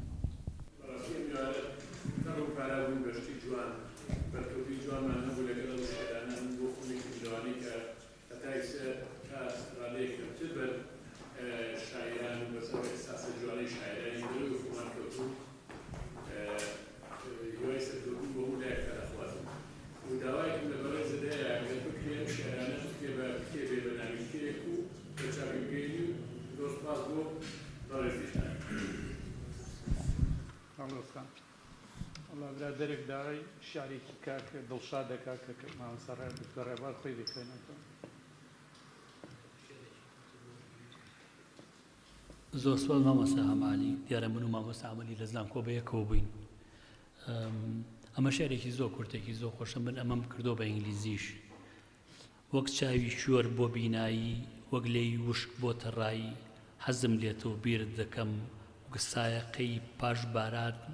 وەک پێکەنینی دوای گریان، وەک هەناسەی دەمی خنکاو، وەک تینوێتی حسەین بۆ ئاو، بیرت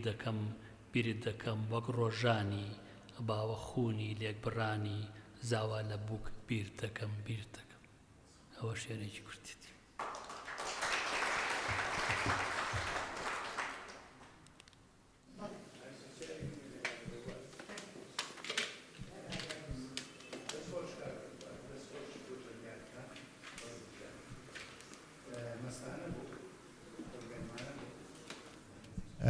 سپاس بۆ دکتۆر ڕێبوار و ئەلبەتە ئاهەنگسازی لە بینی مۆسیقا و شعر گشتی هارمۆنیایەکە. من یەکێکە لەو ئێوارە خۆشانەی کە بخۆم بە دڵنیام ئەوانەی لێرە بوون هەمویان وەکو گوتم مەستانە و دڵگەرمانە بوو، و ئەوەش جوانیەکی زۆری تیا بوو ڕێبوار کە لە بری پرسەدارانە و تاسیێدارانە و غەمبارانە تۆ هەروەکە ئەو شتێک کە ڕۆحی ئەوان دڵشاد دەیخواست لە تۆ یان لە هەر یەکێک لە ئێمە لە حەقیقەتدا شتێکی تازە بوو بۆ من. ڕەنگە خەڵکتان خستە سەر سفرەی خواران بە ڕەمەزانەوەش بۆ من یعنی بۆ من ئەو شتەی کە دەگوترێ لە دنیادا نەک لای ئێمە دەوترێ شعری وەرژیار درا و هەر زبانێک هەر دایم بە زبانی خۆی بەتایبەتی شعر چیرۆگوانیە، ڕۆمانوانە، شانۆوانیە،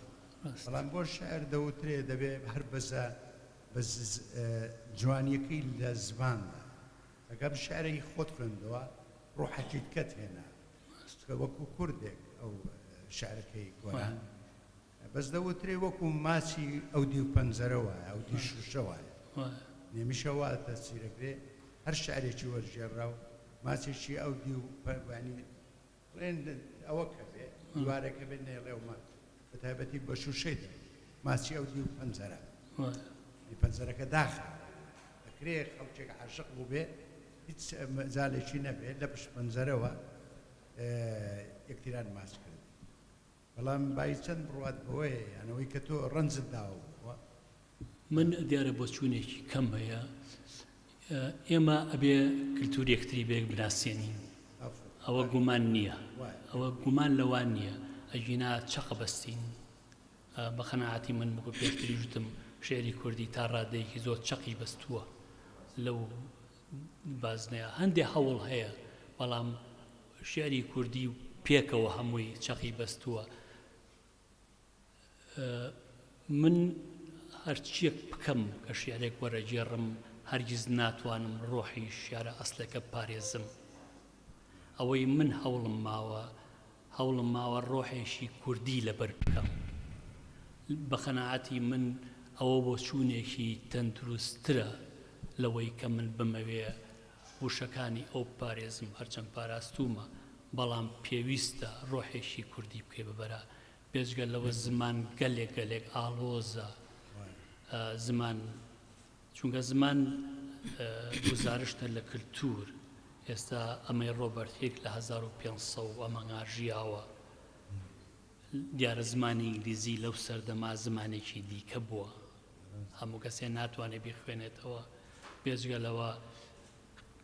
گزارشت بووە لە دەوروبەرێکی جیاوازی ئەمڕۆی لەندەن 1500 نییە جا گەلێک زەحمەتە بتوانی ئەو دەوروبەرە بجۆزیتەوە بە ئینگلیزیش نەک بە کوردی کە ئینگلیزی زمانێک ئەو شیعرە ئەخوێنێتەوە گەنجێک لە لەندەنی ئەمڕۆوە سەیری لەندەنی ئەو ساکات بەڵام ئەوەی هەوڵی من بووە هێناومە شێعرەکەم وەرجێڕاوە بەڵام ڕۆح بەرجێکی کوردی ڕۆحێکی کوردیم بەبەرا کردووە لەبەرەوە هەرچێک بکەم ڕزگارم نابێت لەوەی کە من بەشێکم لە دانەری شێعرەکە شتێکەشەیە دەوترێ لە سەدەی 20ەوە قسەیەکرێ ینی شەعر مەرجی شەعر یەکێک لە ژانرادەبیەکانە زەنە ڕۆمان و هەموو شتەکان بەڵام بۆ شەعر دایمەن زەنجی ئەوە لێ دەدرێت کە ئەوەندەی نەماوە کۆتایی بێ شەعر مامە ئێستاش لەگەڵدا بێت لە سەدەی 20 تا ئێستاوا هەندێک جار ئێستا لێ ئێستا پیا بۆ دەڵێ مەرجی ڕۆمان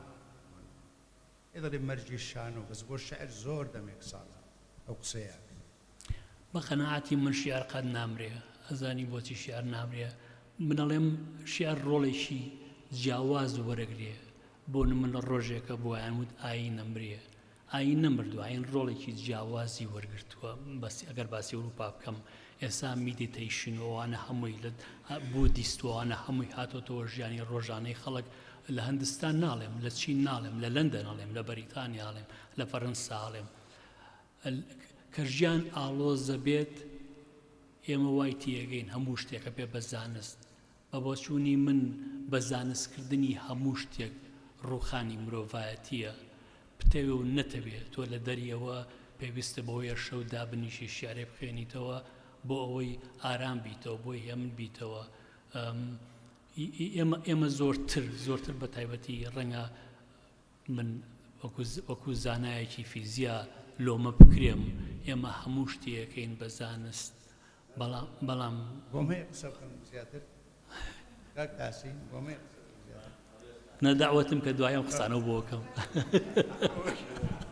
من ئەوەم بیرکەوتەوە کە جان کۆکتەوە بزانم یەکێک لەو شاعرە فرەنسیانەیە ئەڵێ ئەوە بە عەرەبیەکەم لە بیرەوە الجیفە الخالیدە یعنی سەرە نوێڵ چی نەمری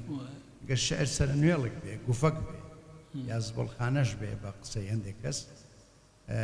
ئەو ترێ نەمرە بۆ ئەبەد یعنی وەکو تۆش وتێت من لەگەڵەوە من ئێدی ستوێل تۆ شاعیرە ئینگلیزیەکە ژنەکە ئێدی ستوێل ئەڵێ شعر ئەوەندە بەرفرەوان و بەربەرینە کە لە هەمان کا دەتوانێت پڵنگ و پەپولە دووشتی جیاواز ئەڵێ پڵنگ و پەپولە بەیەکەوە توانە لە ناو شعر بشێ ڕاست بۆی نەمری شعر عجیب. ئێدی سوتوێل زۆر مەشهور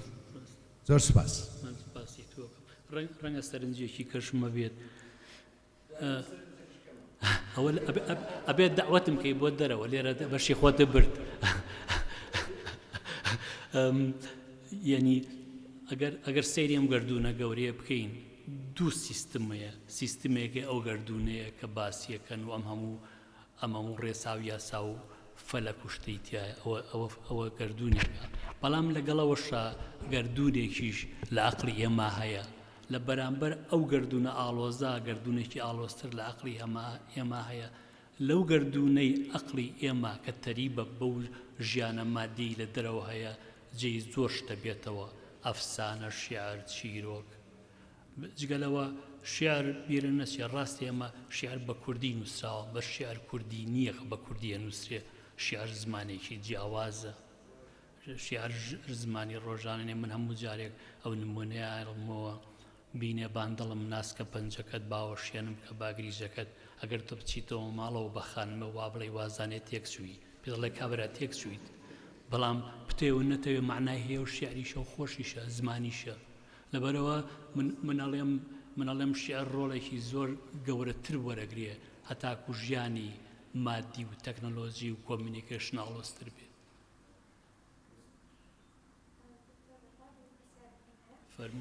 ویستم بزانم لەو ئەزمونەی وەرگێڕان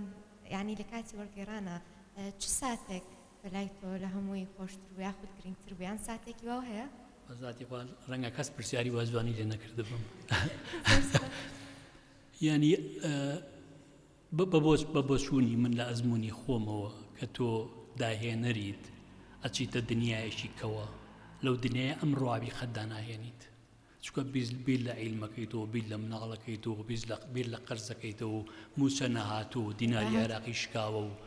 یعنی ئەگەر لەو دنیایە نەیتە دەرەوە نەچیتە دنیایەکی ئەفسانەوە یا دنیایەکی تەلیسمەوە یا دنیایەکی داستان ئامێزەوە قەت ناتوانی داهێنەر بیت زۆر لەوە برادرانی ڕۆژهەڵات دەڵێن شەو خەلاقە بەلاجەی موکری شەو وەختی داهێنانە بەڵام زۆر جار گەڕان بە ناو دارستانێکا کە جۆر لە خوڕێی ئاو و جریوەی چووەلەکەیە ڕەنگە ئەوەرجەی داهێنان بێ بەڵام پرسیارەکە زۆر جوانە نەخێر بە ڕۆژێک کە لە تۆ لە ئیشی و گەڕاویتە تۆ ماندوویت جێی داهێنان نییە داهێنان ئەوە بچیتە ئەمە قسەی من نییە سەلڤادۆر دالیش قەناعەتی بەوە بووە کە لە سایی فرۆیدیان کردوتەوە پچنە سەق بۆی بتوانن ئەگەر شعریش نەبوایە و هەموو مەساحی گۆرانی دیسانە ئەوەش ڕۆڵێکی گەورەیە چکە بەبێ شعر گۆرانی دەکرا هەناسە بێ ئاوار بەس نابوو بۆ شتێک سەرمەسمان بژیشیە دەست خۆش کاک دکتۆر سپاس بۆ ژەنیارەکانیش بەڵام پرسیارێک لەسەر بڵێن وەرگێڕان ئەزەکەم ئەوە بزانم لای جەنابەت کە شیعرت وەرگێڕاوە دیارە جیاوازە لە وەرگێڕانی ئاسایی لە وەرگێڕانەکانی کە چی زۆر بڵێنەگە پرایۆرەتیان پێشینەیی و دانابێت ئایا جوان ناسییان ئیستاتیکای شعرەکە اینجا وشەسازی اینجا بڵین ئەو ڕیزبەندیە و چۆن ڕێکخستووە کامیان گرنگیەکی زیاتری وەرگرتووە بۆ نمونە فەنکشنی شعرەکە چییە ئەوێ چی بگەێنێ یان ئەوە تا جوان ناسێکی یانەوە تا بڵێن ڕۆحە کوردیەکەی و کردووە بەبەریا و هەروازە ئەسڵان لە دەقا بنەڕەتێکە هێناوە زەکەم وەکو بڵێن وەرگێڕێک تێگەم پرسیارێکی دیارە زۆر هەڵۆزە بەڕاستی یعنی من زۆر جارانڵێ مەگەر کوانتەم فیزیکم نەخوێنیان نەمەزانی شعر وەرگێڕم بۆچی واڵێم چونکە شعر وەکو هەموو هونەرێکی دیکە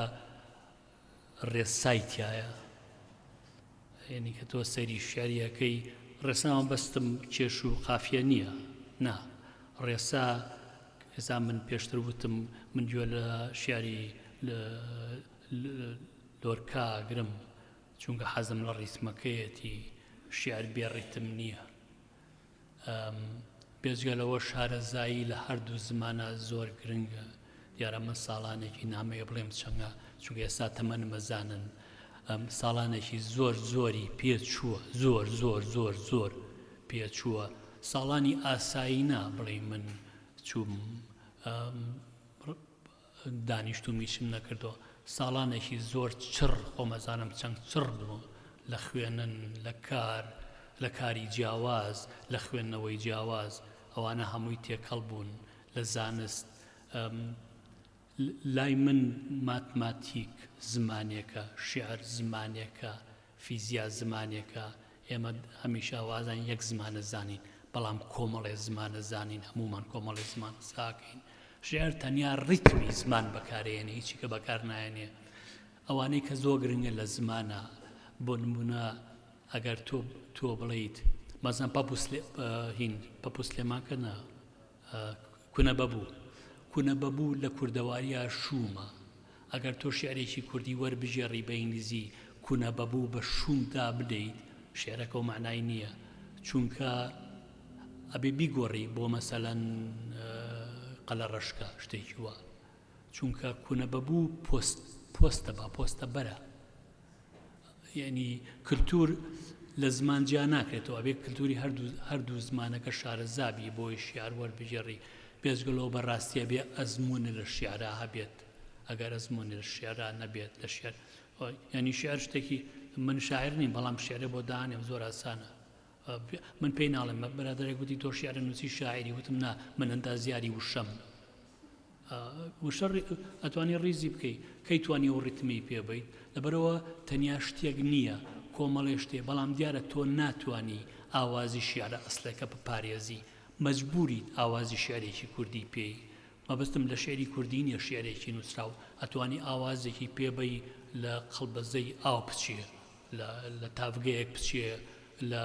خشەخشی یا بچێ کە پیا تێپەڕیت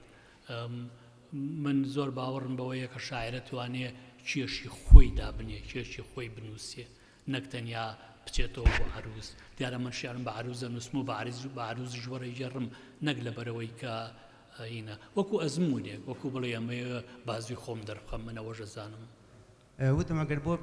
پێشەکی پرسیارەکە لەو قسەی جەناب تۆ کە فەرمووی مەساڵەی شەعر نامرێ ئێمە لە ناوەڕۆکی شەعرەوە واتوە لە ڕۆحیانەتی شەعرەوە قساکەین واتە وانە بۆ شتێک بابەتێکی ڕۆحانێ پێش ئەوی هەر شتێکی تر بێت ئێرە پرسیارێک دروست هەبێ من بەلای منەوە زۆر لی تێناگەم ئایا فعلەن بۆ کەسێک وەرگێڕی شەعری شعرێکی دێرزەمان لە 500 ساڵ پێش ئێستا یاخود شعرێکی کلاسیک یا شعرێکی عەسری پێ دوایە بۆ وەرگێڕێک هەمان بابەتە جیاوازی نییە زەحمەتەکەی هەیە هەر وەک یەکە بەلای جەناب یعنی ئەگەر شعرێکی تازە لە ئینگلیزیەوە وەربژێڕم ڕەنگە ئاسانتر بێت بەڵام ئەگەر شعرێکی شکسپیر وەربژێڕم لەبەرەوەی شکسپیر بە جۆرێکی دیکە لە ئینگلیزی نووسیوێتی ئەو ئینگلیزیە نییە کە ئەمڕۆ ئێمە پێ دوێین یان ئینگلیزی زمان پێ دوێ جیاوازە لەبەرەوە زەحمەتە لە زمانی کوردی شاوایە بۆ نموناگە بتێتۆ شیعری مەحوی وەربژێڕی زەحمەتترە تاکوی بتەوێ شیعری شاعرێکی نوێ وەربژێڕیت چونکە شێعری شاعرێکی نوێ ئەو شانەیە کە ئەمڕۆ ئێمە لە ژیانە بەکاری هێنین بەڵام وەرە تۆ شێعرێکی بڵین سالم وەربژێڕە ساعیقە و بەرقی نەدامەت زوڵمەتیدا شەرق و غەرب بەردە بارانە بە مەخسوود لەسەر موڵکی بەبان دە بە ئینگلیزیەکەی بەچی وانە زۆر زەحمەتە زۆر زەحمەتە بەڵام دیارە من هەندێکی نالی و مستەفاجی کوردی وەرجێڕاوە بە ئینگلیزی بەڵام هەموو شێعرێکی ژوەر ناجێڕێت ئەوەشە بێ بزانین شێعرێتە نا بۆ زمانەی خۆی تامی هەیە سوزانە مەسەل لە فۆکلۆر سیرکە کە بە تایبەتی شوێن و کاتی تێدایە ڕەنگە وەرجێڕانی زەحمەتتر بێ دەستخۆش بێ کاک ڕێبار لێرەوە وەڵام پرسیارێکی تۆزێ عەجیبەکەم هاو شارەزا بووی لە هەردوو زمانەکە حەزەکەم بزانم ئایا کامیان لە لات خۆشتر و شیرینتر یان بە شێوەیەکی تر ئایا ڕاستە زمانی کوردی ئەو نەشیرینە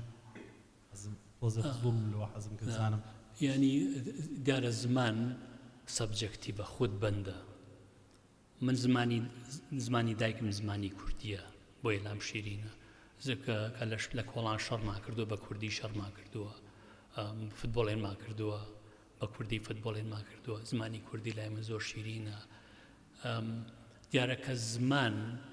بە ئینگلیزیانەن سەفستیکەیت دەبێت کە زمان بە برش دەبێت لەگەڵ پێشکەوتنی تەکنۆلۆجیە ڕەنگە جوانیشی نوێی دێتە ناو بەس ڕەنگە ئەوەی کە ئێمە بە جوانی شیعریە زانین تێیدا نەمێنێ زمانی کوردی هێشتا ئەمەنگە بە بەڕژ نەبووە بڵین وەکو فەڕەنسی وەکو ئەڵمانی وەکو ئینگلیزی ئەتوانی بڵێ ئەگە سەیری زمانی ئینگلیزی بکەیت بەڕاستی زمانێکەیە خەڵکی پێ دوێ ڕۆژانە بەڵام زمانی فیزیا بە هیچ جۆرێ لە زمانی سەرجادەی خەڵک ناچێت زمانی چیمیا بە هیچ جۆرێک لە زمانی ڕۆژانەی خەڵکی ناچێت من نەتوانم ئینگلیزی بە جوانی قسە بکەم بەڵام پێم بڵێن بابەتێ لەسەر جیۆلۆجی دکتۆر فازیل یا پرۆفیسۆر فازیل جیۆلۆجیستێکی بەناوبانگە ئەوە زانێ من نازانم چونکە ئەو لە جیۆلۆژیا تایبەت مندە من تایبەت مندیم بەڵام زمانی ئینگلیزی زمانێکی جوانە زمانی شکسپیرە زمانی شێلیە زمانی بایرنە کۆمەڵێکی زۆر شێعر و شاعیر هەیە کە زۆر بە جوانی نووسیویانە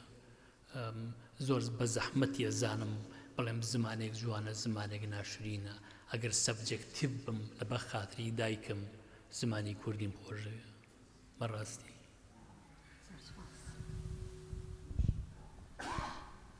زۆر سپاس کە تا ئێستا بە ئارامەیمانەوە لەگەڵ ئێمەیە